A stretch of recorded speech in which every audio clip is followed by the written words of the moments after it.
कभी कभी अपरिपक्वता के कारण, बचपन के कारण हम कुछ गलत फैसले ले लेते हैं, किसी के प्रति कुछ गलत कर देते हैं और फिर हमें रियलाइज़ भी हो जाता है कि हमने गलती की।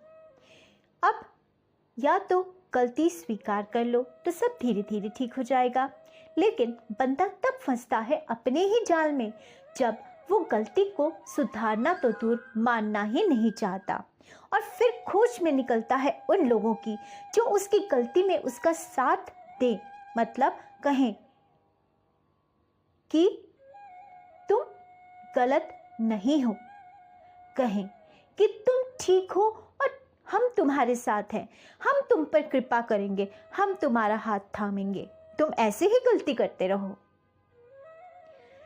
वो सोचता है कि हम पर ये संत कृपा करते, वो संत अपना ले, हमारी बिगड़ी बना दे, वो हमारा हाथ थाम ले और इसके लिए भागता है, कभी यहाँ कभी वहाँ, कभी इसके पास कभी उसके पास, कभी इसे यकीन दिलाता है कि मैंने उसे छोड़ दिया और कभी उसे यकीन दिलाता है कि मैंने इसे छोड़ दिया और किसी किसी को तो कहता है कि इंतज़ार करो, होल्ड करो।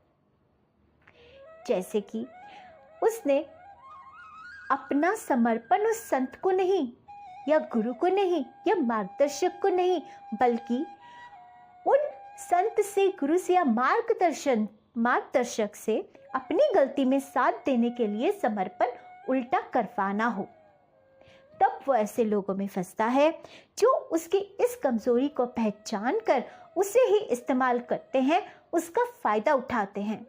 उन लोगों में फंसकर फिर वो संभल नहीं पाता और हंसी का पात्र बनता है।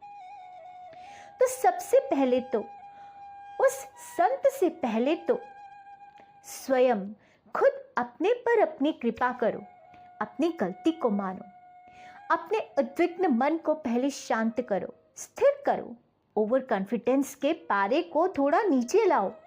फिर अगर चाहते हो कि कोई साथ दे तुम्हारा, तुम्हें संभाले, तो इसके लिए उसका समर्पण करवाओ नहीं, खुद समर्पित करो, खुद समर्पण हो जाओ, खुद अपना समर्पण कर दो।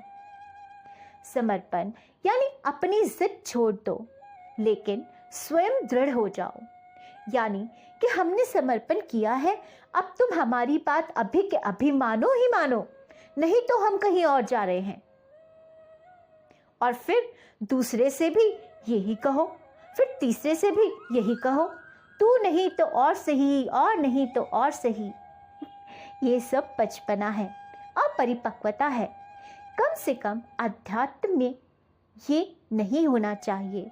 और जो ऐसे में तुम्हारा साथ देंगे वो या तो सिर्फ अपने फायदे के लिए तुम्हारी कमजोरी का फायदा उठाएंगे या फिर तुम्हारी ही तरह अपरिपक्व होंगे।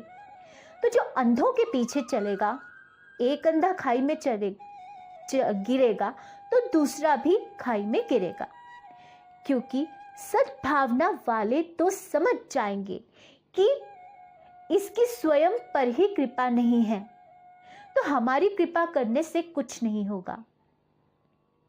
आध्यात्म में, प्रेम भक्ति में परिपक्व समर्पण करो।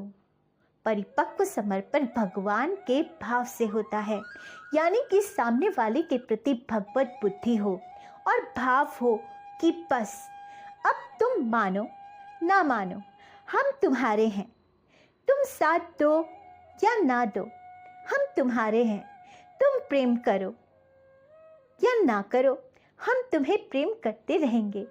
कोई जिद नहीं, कोई चाह नहीं, ना किसी के चमचे बनो, ना किसी का तिरस्कार करो। समभाव में स्थित हो जाओ, स्थिर हो जाओ, सबका सम्मान करो, एक निष्ठ भाव रहे और सिर्फ इस बात का आनंद रहे कि बस हम तुम्हारे हैं, और विश्वास भी है कि तुम भी हमारे साथ हो, तुम भी हमारे हो।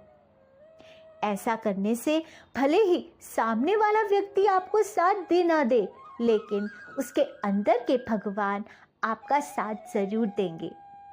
बस भगवत बुद्धि, एक निष्ठ भाव और दृढ़ता से पूर्ण समर्पण उस एक के प्रति हो जाए। श्री राधे।